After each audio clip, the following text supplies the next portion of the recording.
এটা পড়েছে চা, একটু চা ছিল কাপে, সেই চাটা পড়ে যাওয়ায় কাঁচির উপরে দেখুন 24 ঘন্টা এখনো হয়নি, কিন্তু চা রাতের বেলা পড়ে গিয়ে রাখা ছিল, পড়ে গিয়েছে। সকাল থেকে চার অবস্থাটা কি, কাছ থেকে উঠতেই চাইছে না। কিন্তু এই চা আমরা daily 2 cup, 5 cup, 10 cup, 20 cup সবাই খেয়ে ফেলি। একবার ভাবতে পারছেন আমরা কি খাই?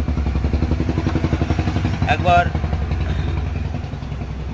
ভিডিওটি ভালো করে লক্ষ্য করে দেখুন, কাঁচে পড়েছে চা, সেই চার অবস্থাটা কি হাল হয়ে আছে দেখতে পাচ্ছেন। চা উঠতে চায় না। এই জিনিস আমরা পার ডে কাপ কি কাপ খাই, গ্লাস, 1 গ্লাস যা খাই তাতে করে 1 গ্লাস হয়ে যায় পার ডে। তাতে করে আমাদের অবস্থা